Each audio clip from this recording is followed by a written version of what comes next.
Interaction की potential energy निकालनी है।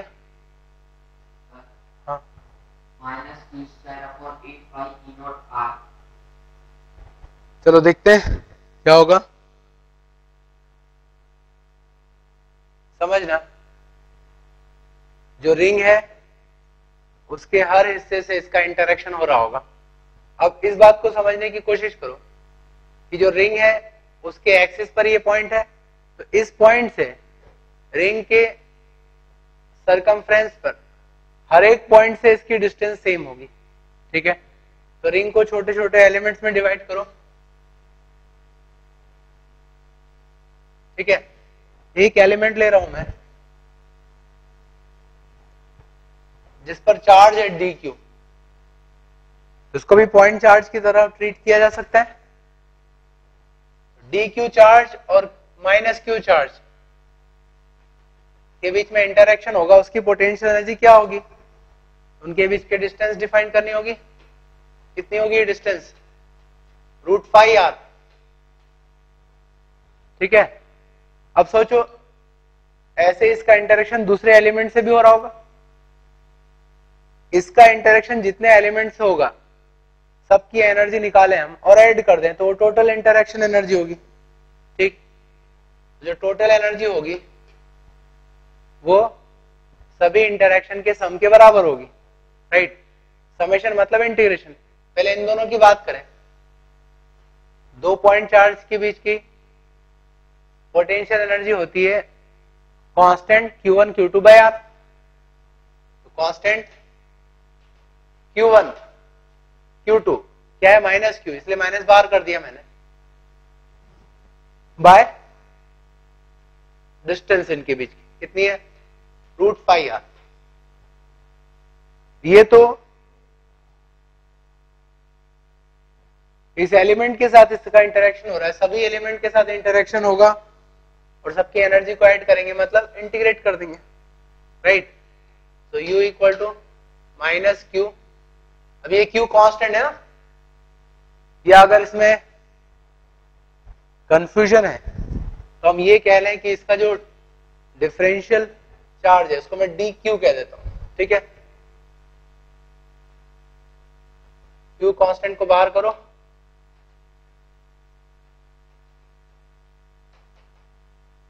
और इसको इंटीग्रेट कर दो। इंटीग्रेशन का मतलब है सम, तो जितना भी चार्ज रिंग है उसको जोड़ दो, टोटल चार्ज Q है, तो इंटरेक्शन की एनर्जी बन जाएगी -q² अपॉन 4πε0 √πr। ठीक है, so that is potential energy due to interaction। ठीक है,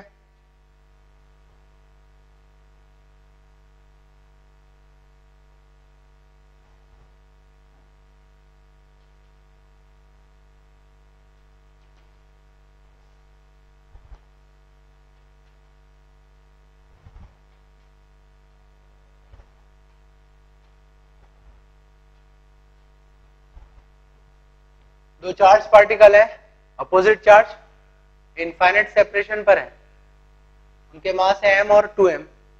बिकॉज ऑफ अट्रैक्शन वो एक दूसरे की तरफ बढ़ने लगते हैं। ठीक है, बिकॉज ऑफ म्यूचुअल अट्रैक्शन दोनों एक दूसरे की तरफ बढ़ने लगेंगे और कुछ समय के बाद उनके बीच की सेपरेशन हो जाएगी r। ठीक है,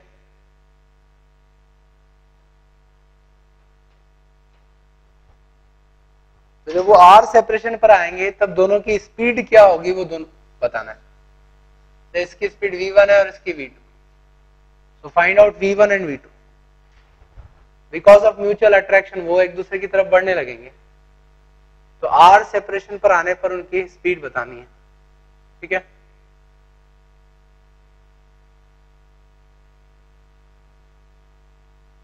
तो कौन सा रूल लगाएंगे यहां पे, सबसे पहली बात इन पर जो फोर्स लग रहा है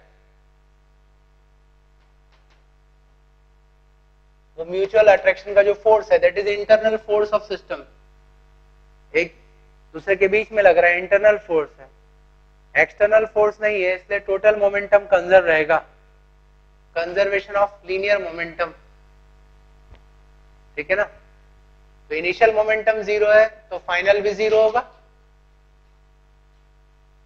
तो फाइनल क्या है बोलो, पहले पार्टिकल के लिए mv1 और दूसरे के लिए -2mv2।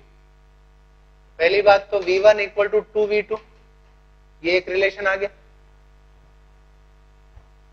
और दूसरा रिलेशन कैसे मिलेगा, total mechanical energy is conserve, क्योंकि बाहर से कोई फोर्स नहीं है, फ्रिक्शन भी नहीं है। Total mechanical energy is conserve, ठीक है। Initial energy is equal to final. Now initial energy बोले, इनिशियली इनफाइनाइट सेपरेशन पर है तो पोटेंशियल एनर्जी 0, प्लस रेस्ट से उनको छोड़ा है तो काइनेटिक एनर्जी भी 0 होगी,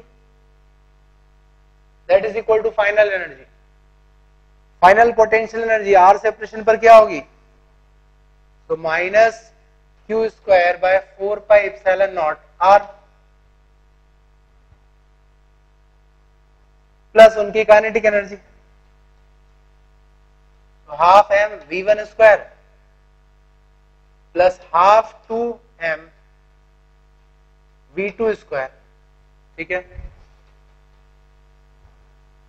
तो ये दो इक्वेशन बन गई हमारे पास, दो वेरिएबल है, हम v1 और v2 निकाल सकते हैं, ठीक है। एक और एग्जांपल लेते हैं। स्पेस में यूनिफॉर्म इलेक्ट्रिक फील्ड है,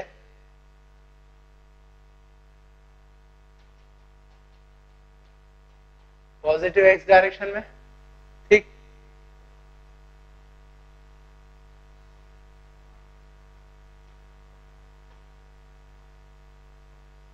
समझना क्वेश्चन को।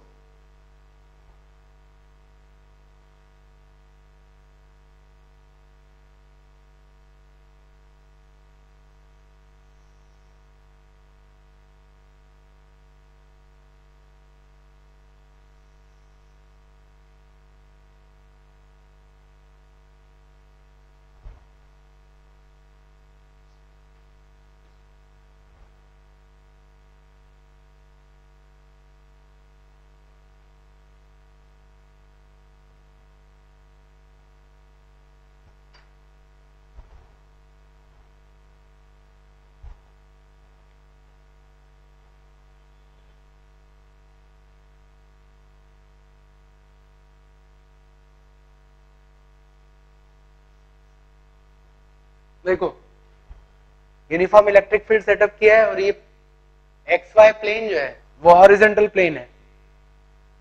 इस हॉरिजॉन्टल प्लेन में एक ग्रूव बना हुआ है, ग्रूव समझते हो ना, नाली, नाली बनी हुई है, ग्रूव बना है। कहां से कहां तक, इस पॉइंट से लेकर ओरिजिन तक। इस ग्रूव में हमने एक स्मूथ पार्टिकल को रख दिया जिसका मास m है और जिस पर चार्ज है -q, ठीक। और यहां पर रख के छोड़ दिया, राइट। क्या होगा उसके साथ बताओ, इलेक्ट्रिक फील्ड इधर है तो उस पे फोर्स इस डायरेक्शन में लगेगा, बिकॉज ऑफ दैट फोर्स के कंपोनेंट के कारण वो ग्रूव में मोशन करने लगेगा। आपको बताना है नंबर 1, जहां से उसको छोड़ा है वहां पर पार्टिकल की पोटेंशियल एनर्जी या सिस्टम की पोटेंशियल एनर्जी को मैं 0 मान लेता हूं, ठीक है। तो जब ये पार्टिकल मूव करते हुए अलोंग द ग्रूव ओरिजिन पर पहुंचेगा तब सिस्टम की पोटेंशियल एनर्जी क्या हो जाएगी, और साथ में इस पार्टिकल की काइनेटिक एनर्जी क्या होगी और स्पीड क्या होगी, ये बताना। So find out potential energy, kinetic energy and speed of particle when it comes to origin, ठीक है। तो इसमें हमें पोटेंशियल एनर्जी, काइनेटिक एनर्जी और स्पीड बतानी है, ठीक है। अब देखो जैसा कि मैंने बताया, पार्टिकल, चार्ज पार्टिकल जब भी मूवमेंट करेगा स्पेस में तो मूवमेंट के कारण पोटेंशियल एनर्जी चेंज होगी।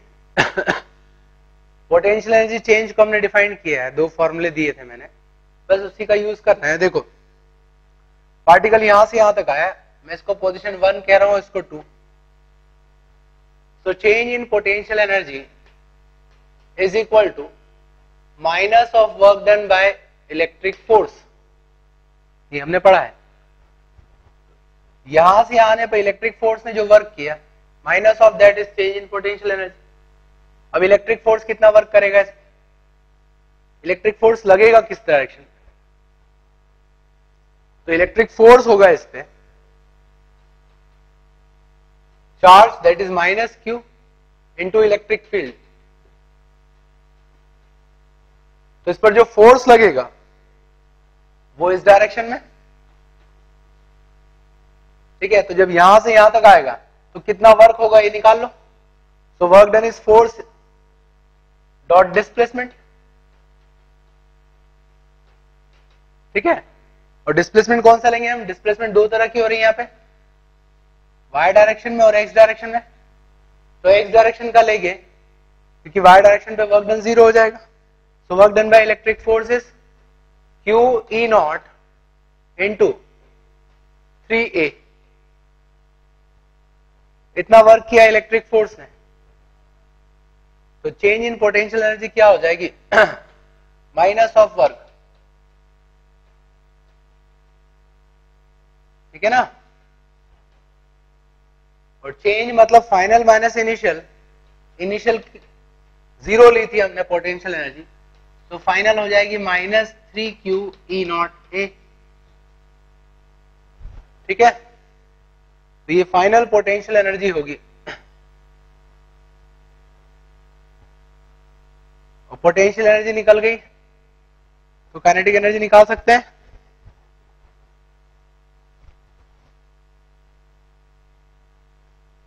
कंजर्वेटिव फोर्स है तो टोटल एनर्जी कंजर्व रहेगी. So initial energy is equal to final. Initial kinetic energy zero plus initial potential energy zero. Final kinetic energy plus final potential energy. ठीक है, so final kinetic energy is 3q E naught and kinetic energy is half mv square. तो speed भी आ जाएगी हमारे पास.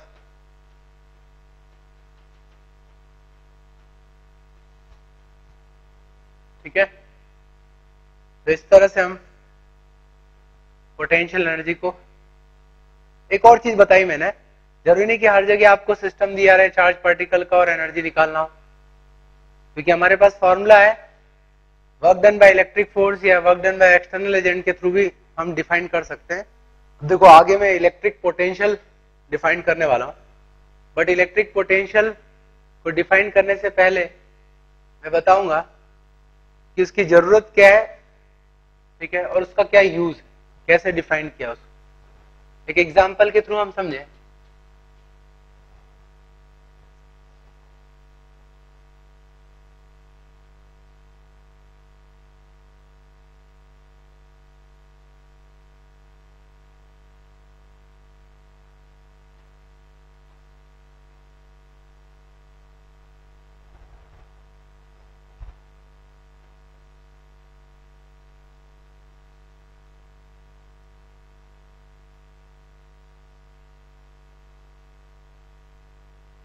ये एक system है, तीन चार्ज पार्टिकल है, right.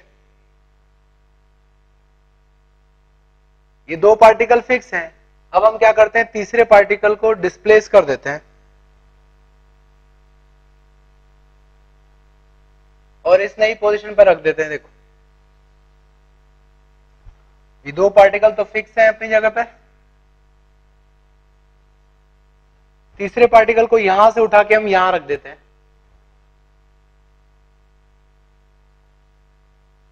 Right,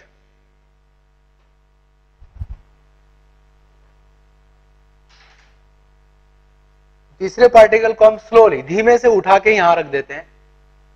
so find out work done in displacing third particle plus Q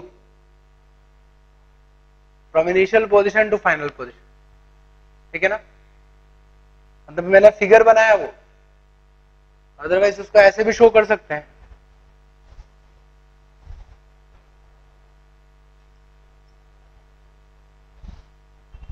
तो हमने इस पार्टिकल को यहां से उठाया और उठा के यहां रख दिया, ठीक है। से इस पोजीशन को मैं ए कह रहा हूं और इस पोजीशन को बी कह रहा हूं। तो पार्टिकल को ए से बी तक उठा के रखा, हमें कितना वर्क करना पड़ेगा बताओ, व्हाट इज वर्क डन?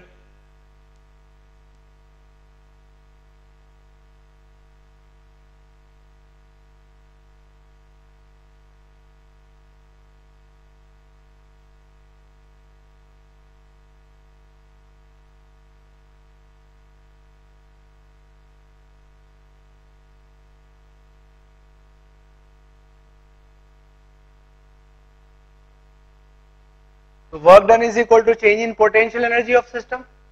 तो हम क्या करें, इनिशियल पोटेंशियल एनर्जी ले लें। अब समझना मैं क्या कर रहा हूं। पोटेंशियल एनर्जी क्या होती है? Sum of potential energy of all pairs. तो एक इस पेयर की एनर्जी होगी, इस एनर्जी को मैं सम कांस्टेंट सी लिख देता हूं, प्लस इनकी एनर्जी जो है उसको अलग से लिख देता हूं, q q by 4 pi epsilon nought a plus is equal to 2 q q by 4 pi epsilon nought a, ठीक है। इतना इनिशियल एनर्जी है सिस्टम का, प्लस ये जो कांस्टेंट है, कांस्टेंट क्या है? ये जो पेयर है इसकी एनर्जी। ऐसे ही फाइनल एनर्जी लिखे सिस्टम की, तो इस कांस्टेंट इस पेयर की अभी भी वही एनर्जी होगी क्योंकि इस पर डिस्प्लेस नहीं किया, उसको मैं सी कह देता हूं, प्लस इन दोनों का क्यू के साथ जो एनर्जी होगा वो लिख दें,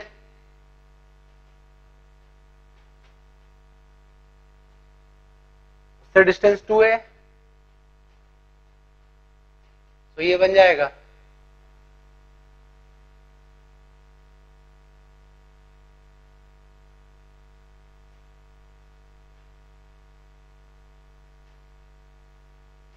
राइट, प्लस कांस्टेंट। तो कितना वर्क किया? Work done is equal to change in potential energy. So work done is difference. देखो इसीलिए ये फायदा है कि जिन पेयर की रिलेटिव पोजीशन चेंज नहीं हो रही है उनकी एनर्जी को बार बार लेने से कोई मतलब नहीं, क्योंकि वो अपने आप कैंसिल हो जाएगी, इसलिए मैंने सी ले लिया था। डिफरेंस लो, तो डिफरेंस होगा माइनस क्यू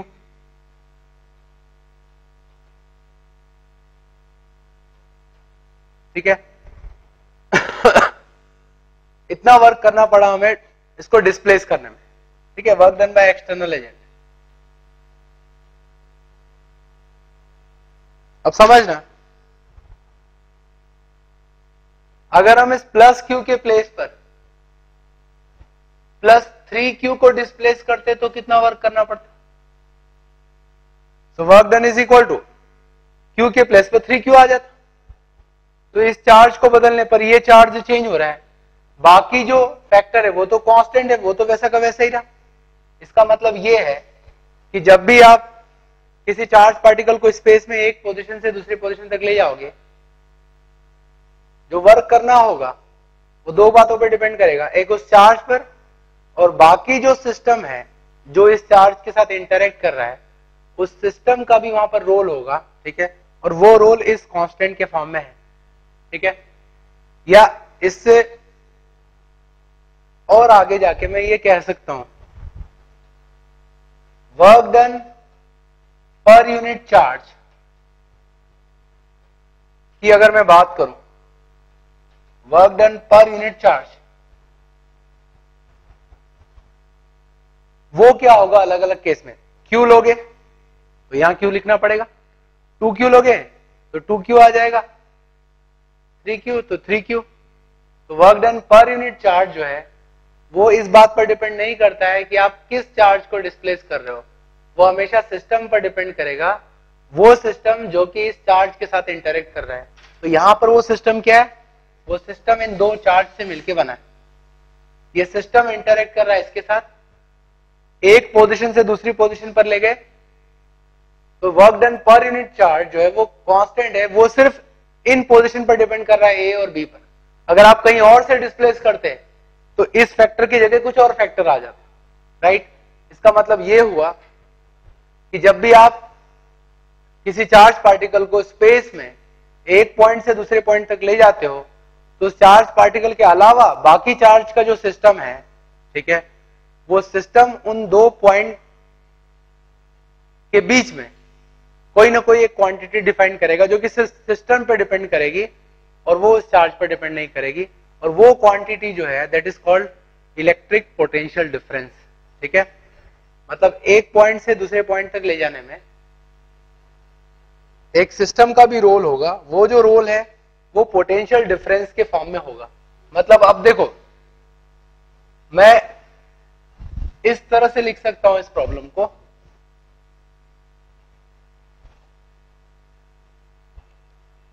लाइक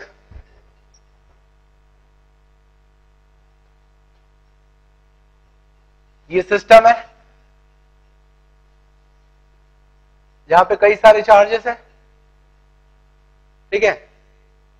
एक किसी test charge, positive test charge को मैं डिस्प्लेस कर रहा हूं पॉइंट 1 से पॉइंट 2 तक, तो ये सिस्टम इसके साथ इंटरेक्ट कर रहा है, तो इसको डिस्प्लेस करने में मुझे वर्क करना पड़ेगा। वो वर्क इस चार्ज पर डिपेंड करेगा, साथ में इस सिस्टम के रोल को भी डिफाइन करेगा, ठीक है। तो मैं लिख सकता हूं work done by external force to slowly displace this charge from position 1 to 2 is equal to this charge into a factor which depends only on the system and this initial and final point. That quantity I am defining as potential difference, ठीक है। So potential difference is work done to slowly displace a charge upon that charge, ठीक है।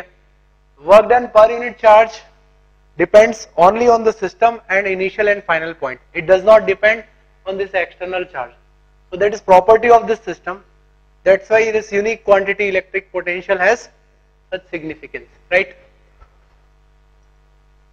So potential difference को मैं work done per unit charge के form में define करूंगा। What is this potential difference? हमने इसको 1 से 2 तक डिस्प्लेस किया, तो यहाँ का पोटेंशियल मैं V2 ले रहा हूं और यहाँ का potential V1। In that case potential difference is V2 minus V1, ठीक है। So this is how potential difference between 2 points in space is defined. अब अलग अलग सिस्टम के लिए इसको और एलेबोरेट करेंगे हम नेक्स्ट क्लास।